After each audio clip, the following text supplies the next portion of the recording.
The official newspaper files of the early West record many stories of famous and notorious characters of that period. Henry Plummer, duly elected sheriff of Bannock, Montana in 1863, organized one of the most desperate and widespread criminal organizations in the history of the Northwest. And in closing, ladies and gentlemen, I want to thank you once again for electing me sheriff. And I promise you, nay, I solemnly vow here and now never to betray the trust that you've placed in me. Now, so as not to waste any more of your precious time or one more nickel of your hard-earned tax money, I here and now appoint my deputies. Money, boys. You can be sheriff just as long as you want to. Real successful day, wasn't it? Morning, boys. Yeah, you boys did a wonderful job. You and all the others who couldn't be with us tonight. I want each of you to take one of those badges. You know, I was so sure of this election, I ordered those badges before the votes were even in. How do you like that? Well, I always did say, Henry, when it comes to politics, you're a genius. It sure beats me how you do it. Organization is how I do it. Nothing more or less. Boys, I've got the whole state covered. The whole state. How do you like that? Well, it's not that I doubt you, Henry, but just how are all of us going to keep from shooting our friends? You know, somebody in the gang we don't know. Very simple. You take your neckerchiefs and you tie it in a sailor's square knot. All of you, just like this, the same way. See? Now, we use other markings much the same way. We mark pay wagons, stagecoaches, banks, and mines. Now, this system of ours is foolproof if we observe our own ground rules. There's a job I have in my mind that demands immediate attention. I happened to hear about the strike at the Lucky Mine the other day. You're acquainted with it, aren't you? Sure. Two guys that dug it are the luckiest cusses I ever met. Well, you won't be saying that about them day after tomorrow. The partners' names are Jamie Manning and Joe Anderson. Now, listen. Here's what we're going to do tomorrow.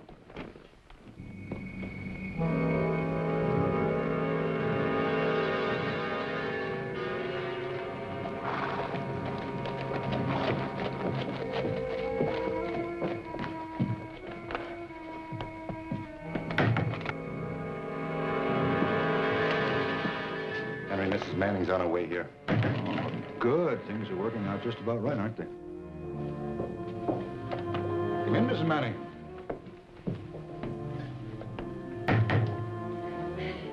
Sheriff Plummer, you can't do it. You just can't do it. My Jamie didn't kill his partner. You've got to save him. He didn't do it, I swear it. I'm sorry, Mrs. Manning, but your husband killed his partner out of greed. It was proved at a fair trial. You call that a fair trial? You call that mob a jury? Take a look at my husband's gun. He told you to take a look at it. It hasn't even been fired. Ned, where is Mr. Manning's gun? Where'd you put it? There in the top drawer of your desk. It'd be hard to believe, Mrs. Manning, but 3 shots were fired from this gun. They're the same caliber bullet that was found in the body. Can't be. Jamie. Oh, there. Things aren't as bad as they seem to be. Pretty eyes will get all red and swollen weeping like that. You say that as if there was some hope, Mr. Plummer. There's always hope, Mrs. Manning. Well.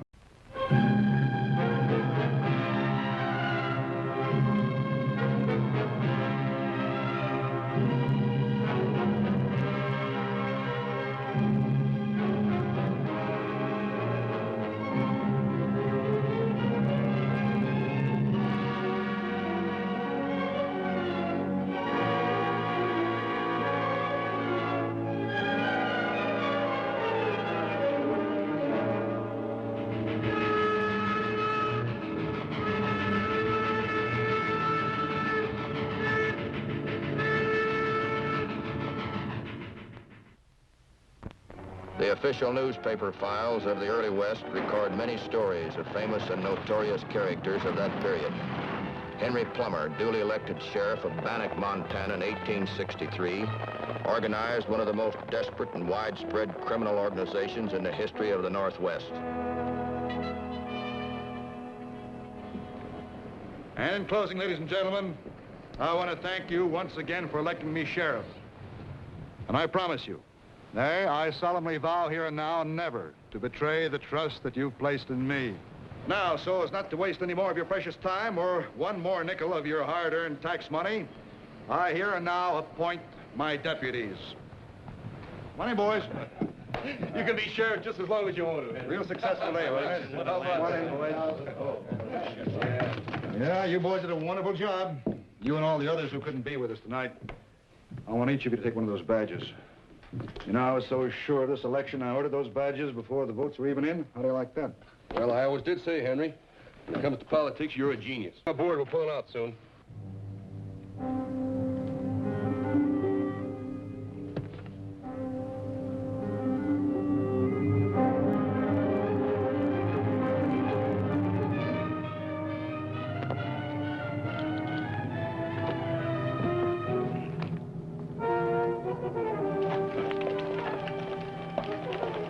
All right, let her roll, boys.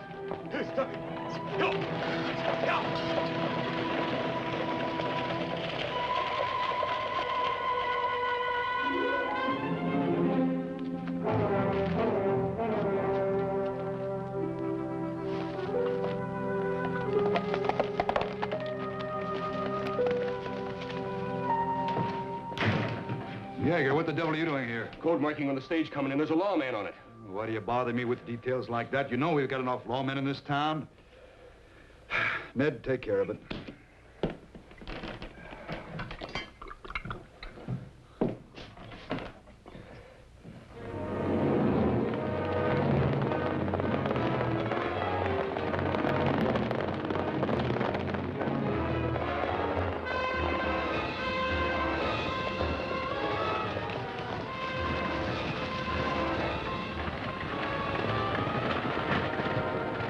You boys keep the driver busy. I'll take care of the man in the coach.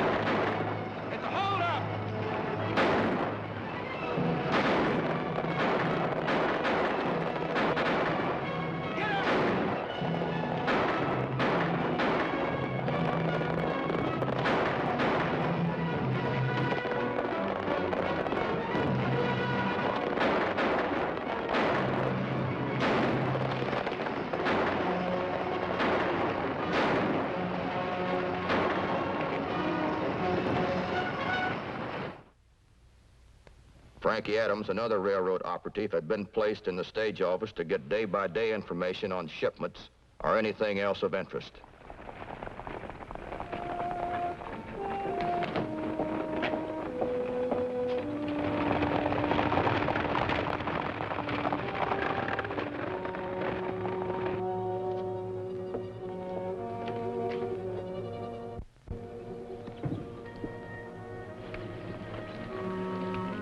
Stand aside.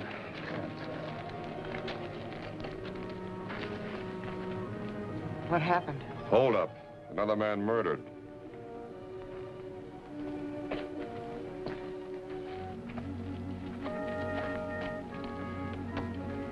I'll get the man who did this or turn in my badge.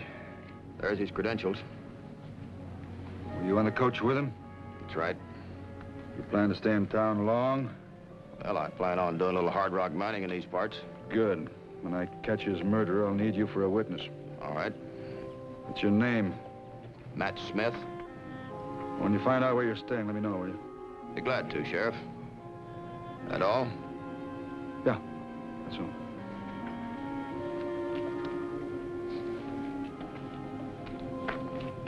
Another lawman, Sheriff? Yeah, looks like it. His credentials seem to show he is. Looks like we got a boy for a sheriff instead of a man. What we need is fighting men, not a bunch of politicians. Think you could do any better? I'm sure I could. Why don't you try? Maybe I will. It's all right, Matt. Nobody's here. Making progress? A little. Let's have it. The robbers seem to know every time a stage goes out of here with gold on it. An inside leak? No, I'm positive. It's uncanny. I've checked telegrams, people coming and going, But nobody comes under suspicion. A little progress is right. I did get some information, though.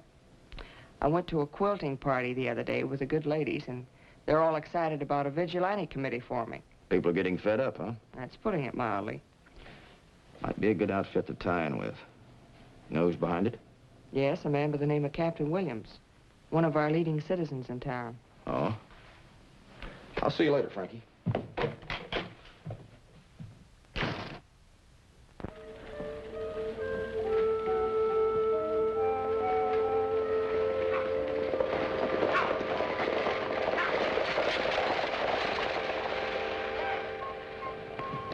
Matt! Frankie, you think this is smart? No, but this is important. A miner by the name of Hendricks just left town on the stage with $30,000. Well, this is a mining town. They're leaving every day. Yeah, I know, but he was drunk and he told half the town. This is a matter for the sheriff. Come on. Well, to be perfectly honest with you two, I just can't see any reason for this concern. If they'll hold up a stage just to shoot a man, they'll certainly hold it up to take $30,000. As a resident of this town, I demand protection for a fellow citizen. All right. All right, if it'll please you, I'll take a couple of the boys and ride out. Much obliged. It's gratifying to know that we have such public-spirited citizens. I shan't forget this. Let's go, Frankie.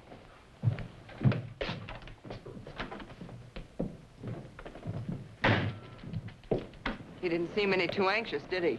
Yeah, no wonder this is a criminal's paradise. Don't you think we better do that riding ourselves? Yeah. You lock up the stage office. I'll go to the livery stable and get our horses.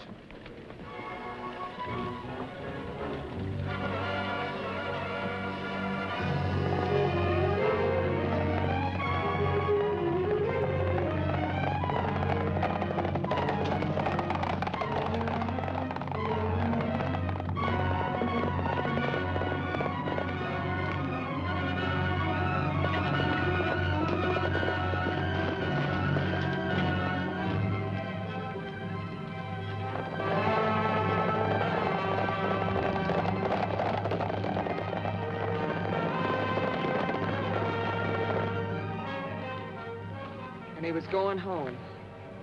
They can't be too far off.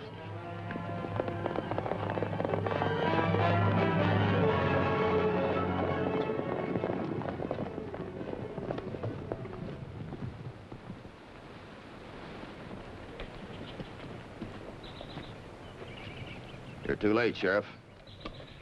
I'm sorry about this. We got here as quick as we could. You're not too late to catch a killer, so. Couldn't be more than 15 minutes away. Horse tracks lead off in that direction. We'll stay here with the bodies. All right, let's pick up the tracks and ride.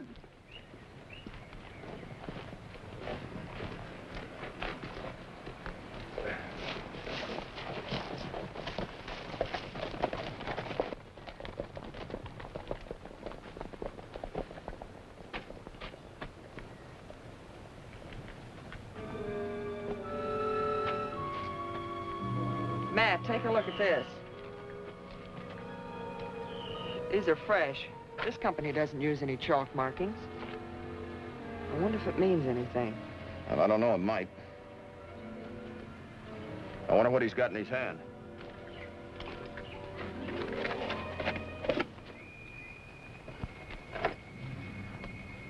It's his handkerchief. He must have tied it that way before he got killed. It's a sailor's knot. Yeah. Some of the men in town tie their neckerchiefs with a sailor's knot. Two of Plummer's deputies had theirs tied that way. Did you notice? No. Could be this man was trying to tell us something. Must be when they've gone to all this trouble. You know, Frankie, I wonder what would happen if I'd tie my neckerchief in a sailor's knot.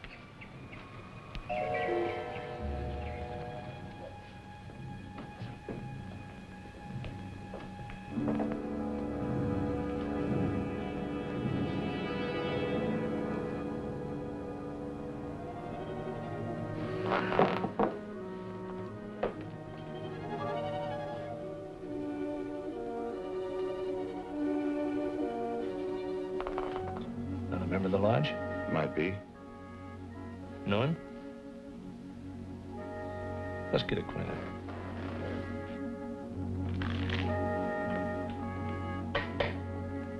Howdy, mister. Hiya. We're kind of lonesome. Mind if we join you? No, sit right down. Fellas been in town long? In and out. You? Same. Outfit's getting bigger all the time. Meet the head man there yet? No, who is he? You'd be surprised. No offense, mister. But the least you know about others in the outfit, the safer we all are. You understand. I understand that you two men are going to have to answer to a lot of questions. What do you mean, by who? Vigilantes?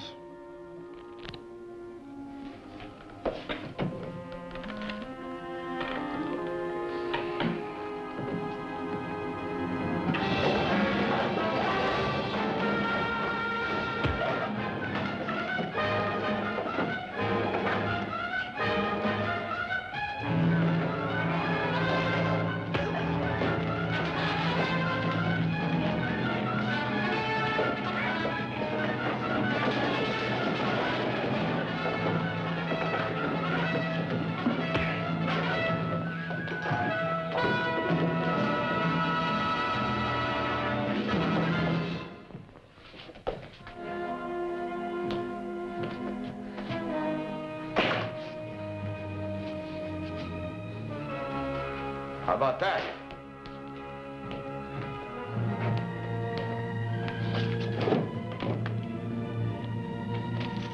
Wow. What's a couple of cowpokes doing with all this money? I don't have any idea, but we're sure gonna find out.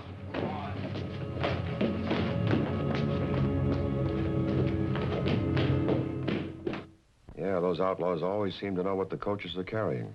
That would mean they have spies at both ends of the line. They have spies every place. Before the vigilantes could pick any of them up, they've been warned, and we have a cold trail.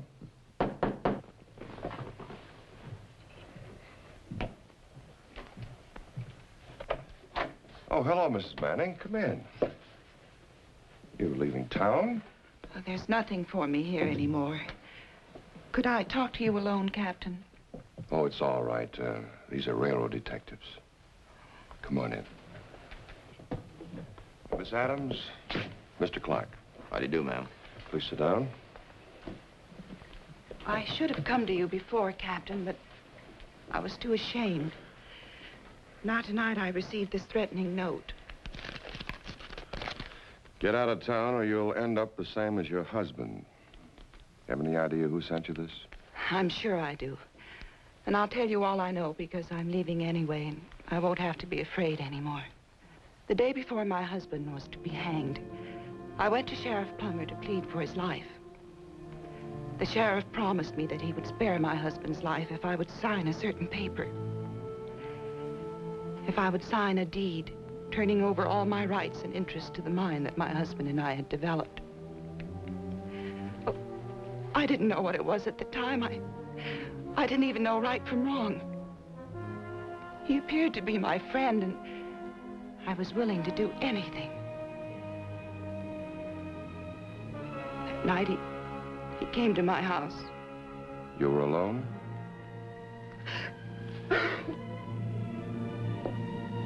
Miss Manning, you've helped us more than you'll ever know. Thank you very much.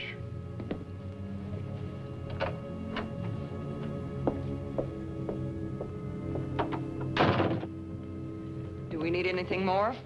Not much. A few confessions, maybe. Do you want to go with me to the sheriff's office, Matt? I wouldn't miss it, Captain. But we don't want to go in there half-cocked. When we get Plummer, let's get him good. Come on, Frankie.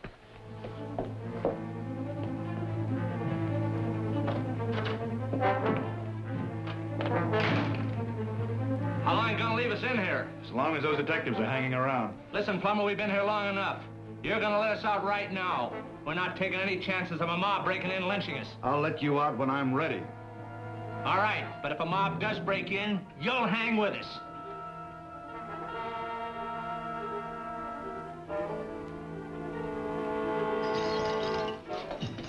All right. Get out quick. Hey, it's a detective. Oh, get out the back door, fast.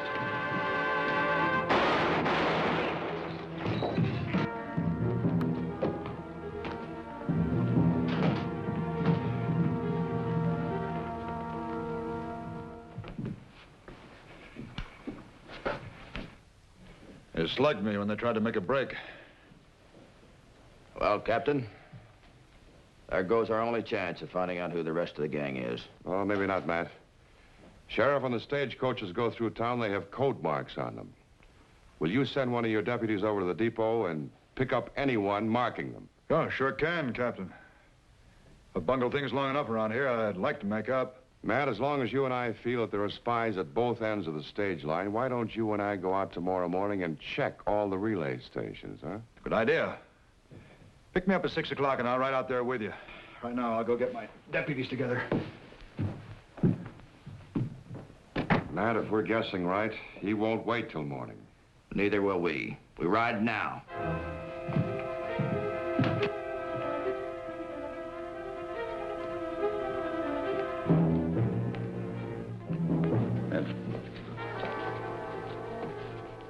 Take this note to Red Yeager at the relay station. And give it all you've got, Ned. It's important. I'll make it fast.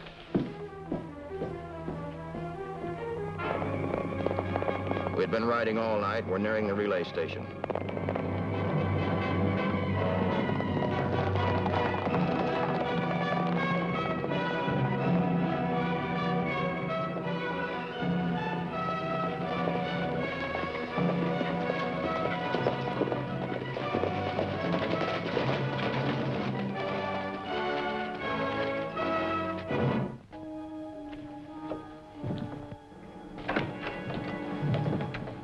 Morning. What can I do for you? Are you alone? Yeah. What's the trouble? Check on that and get the horses out of sight. That knot in your tie, what's it mean? Nothing. I've been wearing it like this for a long time. Have you noticed any chalk marks on stages coming in lately? Chalk marks? No. You're under arrest. What for? Wearing that sailor's knot in your tie. Like this? I suppose you don't like the way I part my hair, either. Matt, there's a horseman coming down the road.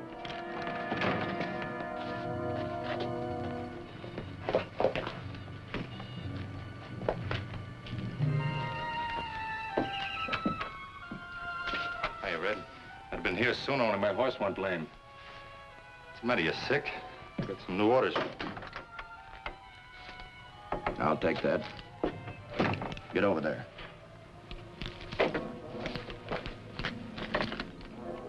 Get out of town. The vigilantes are closing in. This note's unsigned. You're one of Plummer's deputies, aren't you? So what? He's the only man that knew we were coming out here. Plummer. The sheriff won't be around much longer, boys, if you care to talk. Let's turn him over to the vigilantes. No, no, wait a minute. Give us a break.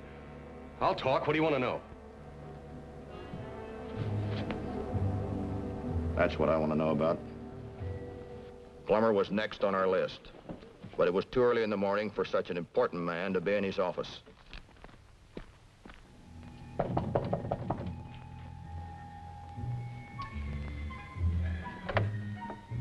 Well, good morning, good morning. Come on in. All set to ride? Let me get my coat here. For your information, Plummer, you've had your ride. We just got back from the relay station. You're under arrest. I don't believe I understand you. I represent the law here. I'll have you and your whole mob of vigilantes put behind bars.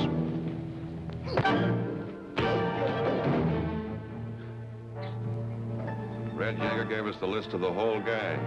The vigilantes are waiting for you, Plummer. Come on.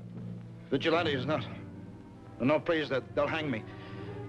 No, give me a chance. I'll go away and never come back. I'll do anything you say. Just give me a chance to square myself. You'll get a chance, Plummer. The circuit judge is due here day after tomorrow.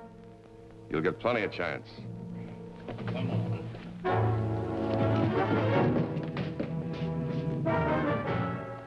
Like all dictators who have tried to manhandle the world, Henry Plummer ended up begging for mercy.